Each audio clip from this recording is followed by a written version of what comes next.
Hello students. Today we are going to discuss our next chapter in the standard 8 science portion. That will be the chemical effects of electric current. But before we starting this chapter, what we what you have earlier studied in this chapter. Okay, तो पिछली बार हम लोगों ने जो सुत्रिया sir का lecture भेजा था आप लोगों को चार्ज रिगार्डिंग करंट रिगार्डिंग, वो लेक्चर अगर आप लोगों ने नहीं देखा तो वो आप लोग बहुत बड़ी चीज़ मिस कर रहे हो, क्योंकि सर ने इतना अच्छा एक्सप्लेन किया है उसके अंदर चार्ज के बारे में, करंट के बारे में, जो कि इस चैप्टर के अंदर आप लोगों को बहुत ही इंपॉर्टेंट होगा। ओके, तो पहले वो फाउंडेशन वाला जो लेक्चर है चार्ज का या फिर करंट का, वो आपको देखना बहुत ही इंपॉर्टेंट है। इसीलिए मैंने आपको भेजा था वो लेक्चर जो था वो, ताकि आप लोग उसका बेसिक कॉन्सेप्ट जो है वो अपने दिमाग के अंदर क्लियर कर लो कि भाई साहब जो करंट है वो क्या है, जो चार्ज है वो क्या है जनरली। ओके, क्योंकि आपके ऑलरेडी स्टैंडर्ड 6 के अंदर एक चैप्टर आ गया था, इलेक्ट्रिक सर्किट्स एंड करंट्स। इस तरह का कुछ चैप्टर था जो स्टैंडर्ड 6 के अंदर आया था, बट अभी आप लोगों को वो चैप्टर तो याद नहीं होगा। और इस चैप्टर के अंदर हम लोगों को बात करनी है chemical effects of electric current के रिगार्डिंग में। सो इलेक्ट्रिक करंट के बारे में जानना बहुत ही इम्पोर्टेंट है। ओके, और उसी तरह से चार्ज के बारे में भी जानोगे तो इलेक्ट्रिक करंट के बारे में समझ पाओगे कि भाई चार्ज क्या होते हैं, चार्ज किस तरह के होते हैं।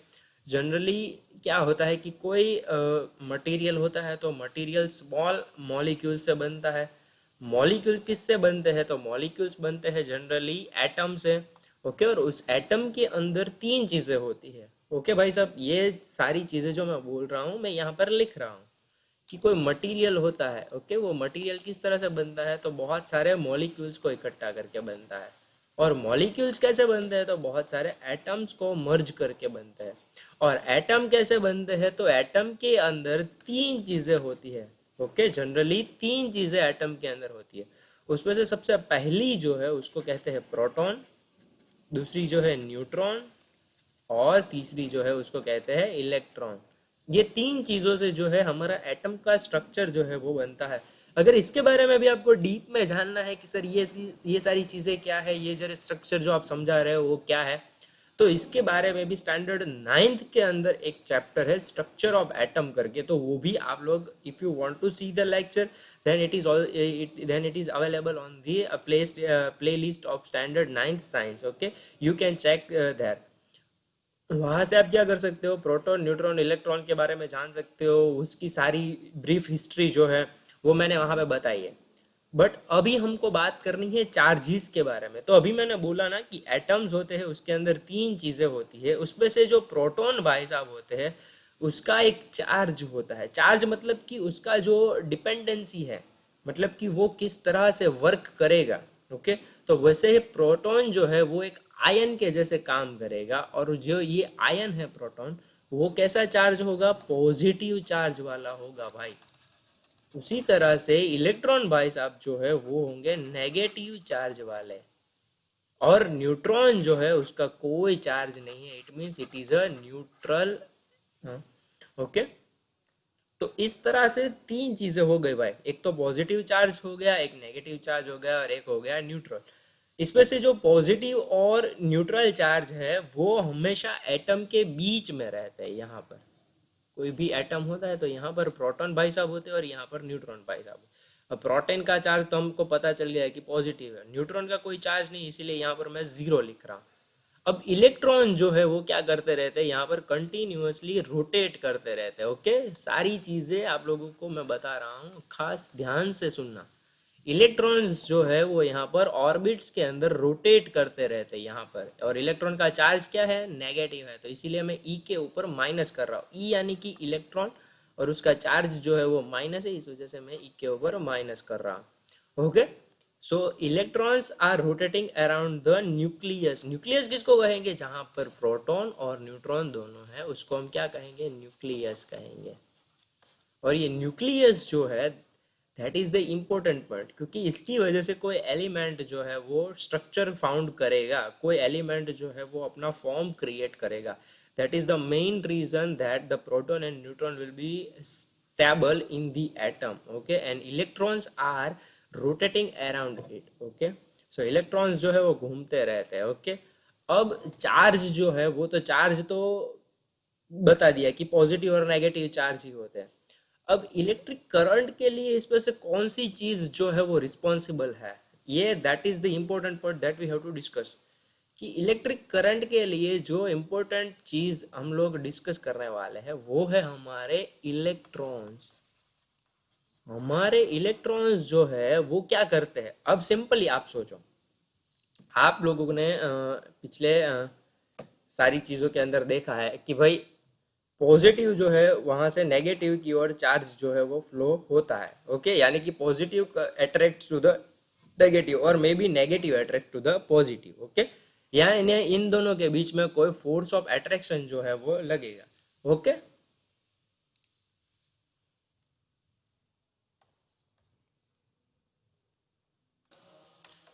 तो हम डिस्कस कर रहे थे कि भाई जो चार्ज है वो अट्रैक्ट होता है पॉजिटिव टू नेगेटिव और नेगेटिव जो है वो पॉजिटिव टू।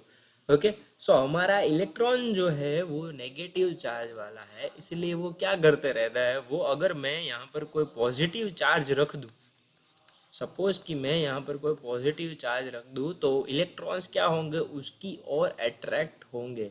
क्यों? क्योंकि वो नेगेटिव चार्ज वाले हैं, इस वजह से। ओके, तो उस तरह से इलेक्ट्रॉन्स एक जगह से दूसरी जगह पर क्या करते रहता है, वो करते रहता है रोटेशन करते रहता है। वो अट्रैक्शन की वजह से मोशन करते रहता है, यहाँ से यहाँ पर पहुंचने के लिए वो क्या करेगा, मोशन करेगा ना, कोई डिस्टेंस कवर करेगा। ओके, तो बेसिक डेफिनेशन हमारी इलेक्ट्रिक करंट की ये कहती है, बेसिक डेफिनेशन जो है वो हमारी इलेक्ट्रिक करंट की क्या है, हम लोग कह सकते हैं the flow of electron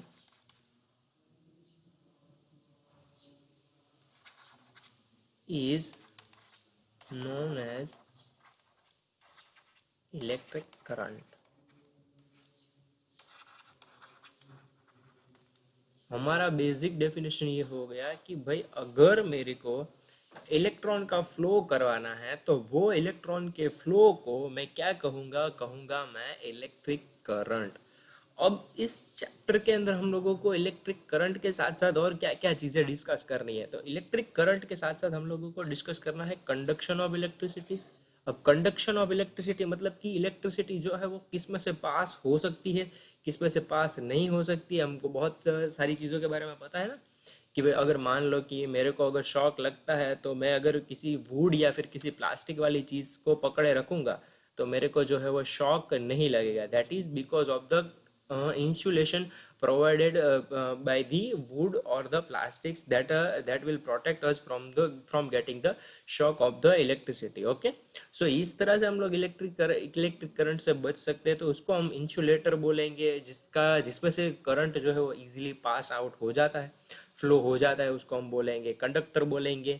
okay, फिर देखेंगे कि what is the good conductor and what is the bad conductor. It means we have to see about the conductor and the insulator. Okay, then we have to see about the our chapter's main topic, that is the chemical effects of electric current। अब देखेंगे कि chemical effects जो है मतलब कि electric current की वजह से मैं कोई मटेरियल के अंदर, कोई चीज के अंदर उसकी मॉलिक्यूल्स के अंदर कोई चेंजेस कर सकता हूँ कि नहीं। सिर्फ देखो मैं क्या बोल रहा हूँ, इलेक्ट्रिक करंट की वजह से कोई दूसरे मटेरियल के अंदर मैं उसके मॉलिक्यूल्स के अंदर कोई चेंज कर सकता हूँ कि नहीं कर सकता। अगर मैं कर सकता हूँ तो उसकी वजह से मैं कोई नई चीज़ बना सकता हूँ, नई चीज़ नहीं बना सकता, कुछ हेल्पफुल चीज़ हम लोगों के लिए मिलेगी, वो कर सकता हूँ या नहीं कर सकता हूँ। That is fully dependent on the chemical effects of electric current. उसके बाद देखेंगे कि उसके यूजेस कहाँ कहाँ पर होते हैं, तो इलेक्ट्रोप्लेटिंग जो एक हमारा है वो हमको समझना है फिनोमिना। और then we have to see about the uses of electroplating, where the electroplating process will be used, we have to seen about that. Okay, तो ये पूरा का पूरा हमारा चैप्टर है, बट हमारे चैप्टर के अंदर सबसे पहला टॉपिक हमारा है कंडक्शन ऑफ इलेक्ट्रिसिटी। बहुत सारे सॉलिड्स, लिक्विड्स जो है वो क्या होते हैं, कंडक्ट करते हैं इलेक्ट्रिसिटी को, यानी कि पास आउट होने देते हैं। यानी कि अगर मान लो कि मैं इलेक्ट्रिक करंट को यहाँ से डालूंगा, तो दूसरी ओर से ऐसे ही अपने आप जो है वो मटेरियल में से पास आउट हो जाएंगे। बहुत सारे ऐसे सॉलिड्स है, बहुत सारे ऐसे लिक्विड्स है। अब आप सोचोगे सर गैस क्यों नहीं, तो गैस के अंदर से इलेक्ट्रिसिटी जो है वो पास नहीं हो सकती, वरना तो हम लोग वायर का इस्तेमाल ही क्यों करते हैं, पूरा का पूरा वाईफाई सिस्टम के जैसे ही इलेक्ट्रिसिटी पास कर देते ना। अगर एयर के थ्रू, गैसेस के थ्रू अगर इलेक्ट्रिसिटी पास ऑन होती, एक जगह से दूसरी जगह पर पहुंच जाती, तो हम लोग वाईफाई जैसे ही हम लोग ट्रांसफर नहीं कर देते इलेक्ट्रिसिटी का, ये वायर का और ये कुछ सारा खर्चा क्यों करते, क्योंकि इलेक्ट्रिसिटी जो है वो गैसेस के थ्रू पास नहीं हो सकती। तो बहुत सारे ऐसे कंडक्टर्स है जैसे कि यहाँ पर नीचे दिए गए हमको, substance which allow electricity to pass through them are called the conductors. तो ये आपको डेफिनेशन लर्न करना है, कंडक्टर किसको बोलेंगे, तो ऐसे सब्सटेंस या तो ऐसा मटेरियल जो इलेक्ट्रिसिटी को पास होने देंगे। ओके, बोलेंगे कि भाई जा तू पास हो जा मेरे में से, मेरे को कोई प्रॉब्लम नहीं है। उस तरह के जो मटेरियल्स होंगे, उस तरह के जो सब्सटेंस होंगे, that is called as the conductor. For example, given as the silver, gold, acidic solution and salt solution. So here are these few examples that is given here: silver, gold, acidic solution, salt solution। ये जो सारी चीजें हैं वो easily electricity को conduct करती है। Okay, easily उसमें से इलेक्ट्रिसिटी जो है वो पास हो जाती है। देन सेकेंड पॉइंट है हमारा इंसुलेटर। ये स्टार्टिंग में मैंने बोला था ना कि कंडक्टर क्या होते हैं, इंसुलेटर, वही चीजें यहाँ पर रिपीट हो रही है और उसकी प्रॉपर डेफिनेशन हमको मिल रही है। Okay, so substance which do not, substance जो अलाउ नहीं करते हैं करंट को उसमें से पास होने देने के लिए, बोलेंगे कि भाई मेरे में से तू पास नहीं हो सकता, तू भाई साइड में ही रहेगा। ओके, तो मतलब एक ऐसा मटेरियल है जिसमें से यहाँ से मैं इलेक्ट्रिक करंट को डालूंगा और वो यहाँ से पास नहीं होने देगा। तो इस तरह के मटेरियल्स को, इस तरह के सब्सटेंस को मैं क्या कहूँगा, मैं कहूँगा इंसुलेटर। ओके, ये याद रखना है आपको, क्योंकि कंडक्टर और इंसुलेटर का टॉपिक फिर 10th स्टैंडर्ड में भी आएगा, 9th स्टैंडर्ड में भी आएगा। तो अभी से आपके दिमाग में कॉन्सेप्ट सारे क्लियर हो जाने चाहिए। ओके, तो यहाँ पर भी definition such as the plastic, rubber, wood, this are the few examples of the insulator. As you can see, what is the circuit tester. Circuit tester क्या होता है, जनरली इसका नाम में ही पूरा इसका फिनोमिना छुपा है। सर्किट टेस्टर मतलब किसी सर्किट को मेरे को चेक करना है तो उसको क्या बोलेंगे, सर्किट टेस्टर बोलेंगे। Okay, to test the whether material is a good electrical conductor, यानी कि कोई सर्किट के अंदर कोई मटेरियल जो है वो इलेक्ट्रिसिटी को पास करता है कि नहीं करता है, उसको हम क्या बोलेंगे, सर्किट टेस्टर बोलेंगे। और सर्किट टेस्टर का इस्तेमाल क्यों करते हैं हम लोग, ताकि हमको पता चले कि भाई जो मटेरियल या फिर जो सब्सटेंस हम लोग यूज करने वाले हैं वो गुड कंडक्टर ऑफ इलेक्ट्रिसिटी या फिर बैड कंडक्टर ऑफ इलेक्ट्रिसिटी है। ओके, सो ये मेरे को चेक करना है। ओके, तो what is the circuit tester, it is simply a tester which tests the conductor, the material which we are using for the electric circuit, it is a good conductor or it is a bad conductor. Okay, so that is how you can do the activity at home. Here are the few steps that you can make the electric circuit tester. Okay, तो इस तरह से आप जो है circuit tester बना सकते हो। ओके, पर ये एक्टिविटी जो है वो बहुत ही हार्ड होती है, क्योंकि इसके अंदर हमको सर्किट लेनी पड़ती है, सेल्स लेना पड़ता है, या तो फिर बैटरी कनेक्ट करनी पड़ती है। ओके, तो बहुत सारे ऐसे बच्चे होंगे जो करना चाहेंगे, पर इस तरह की चीज़ें से खेलना नहीं चाहिए, क्योंकि क्या होगा, शॉक लगेगा तो फिर बोलेंगे कि सर ने बोला था एक्टिविटी करने के लिए और उसमें शॉक लग गया, तो फिर भी हमारा ही नाम आएगा। Okay, so that is better that we avoid this activity. अब आज का जो लास्ट टॉपिक है, good conductors and bad conductor. So generally conductors ही है।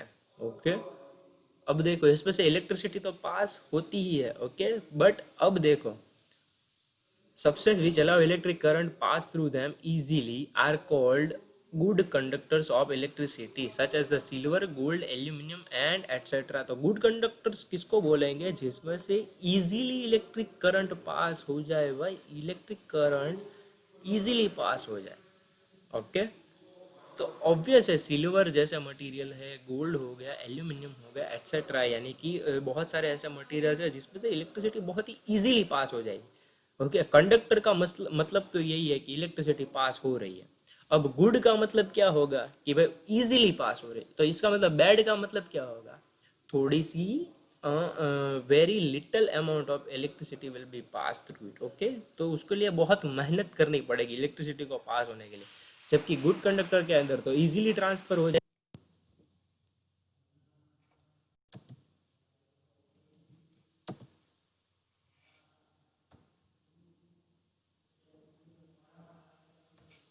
ओके, सो जनरली क्या होगा कि हमारे जो बैड कंडक्टर्स है वो क्या करेंगे, बैड कंडक्टर्स करेंगे जो इजीली इलेक्ट्रिसिटी को ट्रांसफर नहीं होने देंगे। ओके, यहाँ पर है some substance allow electric current to pass through them but in a very little amount. Okay, so that is the basic definition of the bad conductor. There is such a substance called bad conductor electricity rather than being called as the insulator. Insulator से बढ़िया भी substance ऐसे हैं, बहुत सारे substance ऐसे हैं जो क्या करते हैं, इलेक्ट्रिसिटी को पास तो होने देते लेकिन बहुत सारी मेहनत करने के बाद पास होने देते हैं। Okay, so that's it for today, यहाँ तक रखते। आज के 2 क्वेश्चन जो है वो मैं दे देता हूँ आपको होमवर्क के अंदर। Question 1, what is conductor and insulator, और क्वेश्चन 2 है what is good conductor and bad conductor. और आप लोगों को साथ ही साथ ये भी याद रखना है कि भाई अभी भी चार्ज और इलेक्ट्रिक करंट के बारे में आपको नहीं समझ में आ रहा है, then you have to see the lecture of foundation. Okay, that is provided by the Sutaria sir. Okay, तो वहाँ पर जाके लेक्चर चेक करो, वहाँ पर आपको सारी चीज़ें जो है वो समझ में आ जाएगी। अगर फिर भी समझ में नहीं आ रही है तो दूसरी बार देखो लेक्चर, या ये लेक्चर भी देख सकते हो अच्छे से दूसरी बार। Okay, so that's it for today. Thank you very much for reading this lecture. If you had any kind of doubt, you can ask me on the comment section. You can ask me on the WhatsApp, or you can ask me on the Instagram also. Till then, bye bye everyone and take care of yourself.